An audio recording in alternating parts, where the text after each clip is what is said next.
In this video, we're talking about how to deal with clashing ascenders and descenders in your calligraphy compositions. So what does that look like?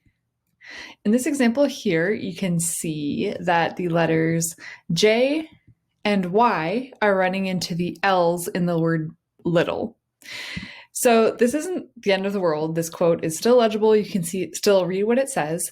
But if this is a problem that you're running into frequently, or if it's just something that bothers you, we're going to go over some strategies that you can do to plan it out so you don't run into this issue, and also some on-the-fly fixes. So the most obvious solution is to increase your line spacing. The amount of space between where the baseline of the top words are versus the baseline of the bottom words. By adding a space in between, now you don't even have those ascending and descending stem loops touching each other. So this is great if it's a short quote like this, but if it's something longer, like maybe more than 5 lines, you'd want to add the same amount of space between each line for consistency. But adding 5 more spaces would significantly increase the height of the piece, and you might run out of room. So only do this if there's lots of ascenders and descenders in your quote or whatever you're writing. Otherwise, there could also be too much negative space. Like if you look below the word the, there's a lot more negative space in that area. So this would work in certain scenarios, but in case this doesn't work, another option you could do is to shift the second line to the right. So it's still the same amount of space between the top and the bottom line as we originally had, but now we have shifted the bottom line over to the right. And that makes it so that the L's are not running into the descenders above them. But for this, you change the alignment. So in the first example that we saw, it was pretty much center aligned. Here it's changing the alignment. So if you want to keep it centered, then this wouldn't be a good option. So you can shift it to the right, or you can shift it to the left. This still kind of keeps the alignment. And here we're fitting it like a puzzle. And the reason that I said it keeps the alignment is because we aren't shifting it over quite as far as we did when we did it to the right. So here you can see after we shifted it to the left, the ascenders and descenders aren't touching each other. You can kind of see the T's and little are getting close to the J. You could compensate just by making those a tiny bit shorter. So if you decide to shift your line to the left, or depending on what quote you're writing, in this example, we shifted it to the left so that the first L didn't run into the J, but then you can see the second L ended up running into the Y.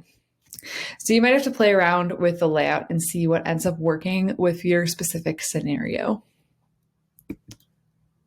Another option is to change the line breaks. So here we put the word little on the first line and then put the word things on the second line instead of doing little things together. So now the L ascenders that used to be clashing with the word enjoy are on the top line, so there's no issues there. Another option, and this isn't necessarily fixing a clash, but it's just a creative thing you can do. If you do have descenders and ascenders near each other, you can turn it into a ligature. So that is a way to connect the letters together like we have here in the Y and the L. So those were all ways that you could plan ahead, change the line breaks, shift the lines. But here are some on-the-fly fixes. So if you do notice that you're about to run into another loop, here are some things you can do. The first thing you can do is lift your pen mid-loop and break it up. So here you can see on both of the L's, the part of the line or the part of the loop that would go through and intersect with the descending loop that was already there has been removed. Well, it was just never drawn in the first place. And this kind of makes it look like the lower line, so the word little, is behind the top word. You could make it so that there's a gap so that the actual ascending stem loop, like the L's, don't actually touch the descenders, and you also leave that gap. So that's just another way of doing it. You could also use a straight stem instead of a loop. The first L in little is a loop, but then by the time we got to the second one, it was going to run into the Y, so instead you could just change it into a straight stem. And this works well for most letters, like H looks pretty similar. The L does look a little bit weird. It could possibly be confused for a T, especially if you had something going through it, or as long as the word is legible, it's fine. So the H looks fine if you replace it with a stem. Some letters, though, like B, if you see it out of context, it doesn't really look like a B. So you could also change the letter form. So on the first B, that's the normal way of writing with a loop. The second one, we are getting rid of the loop, but it doesn't exactly look like a B. So then on the third one, we're keeping just the straight stem and then changing the rest of the letter form to make it look more like a B. So changing the letter form is another solution. Next, you can slightly stretch the spacing. Here, if you look at the T in little, it's running into the Y.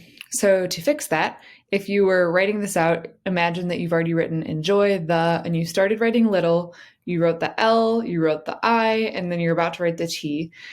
So to make a quick fix, you could slightly stretch the spacing of the I. If you look at the I now, it's a little bit wider than it was before.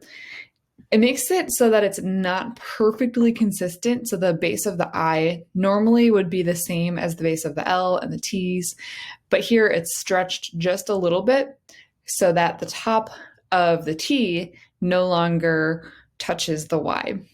And you want to do this just very slightly. If you notice that a clash is coming, you could gradually and kind of slowly increase the spacing of all of the letters. You could even slightly increase the space between the words if you need to do that to compensate.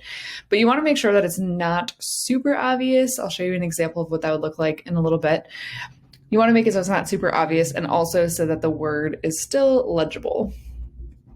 So here are some examples of what not to do. You don't want to distort your letter forms. The first L here was drawn to be much shorter than normal. The loop itself is not even one space tall. And if you compare that to the H in the word things, it's so much shorter, so it's not consistent. And then the second L is distorted just to fit below the Y. It's slanted way too much. This also kind of makes it look like an E. So you definitely don't want to distort your letter forms because that also makes it so it's not consistent with your other ascending stem loops like in the H. You also don't want to visibly alter your spacing. Before we talked about slightly stretching it, and so you couldn't really tell unless you looked closely, and you probably wouldn't have noticed on that previous example if I didn't point it out. But here it is very obvious that this T was stretched way too much. And it almost looks like this word is split into two words. So you don't want to stretch it so much that it's way too much space in between. So to summarize, the strategies we talked about are shifting the starting point of the line, increasing the line spacing, changing the line breaks, lifting your pen to break up the loop, using a straight stem instead of a loop, and slightly stretching the spacing. So let us know if you had any light bulb moments from the tips that we just shared.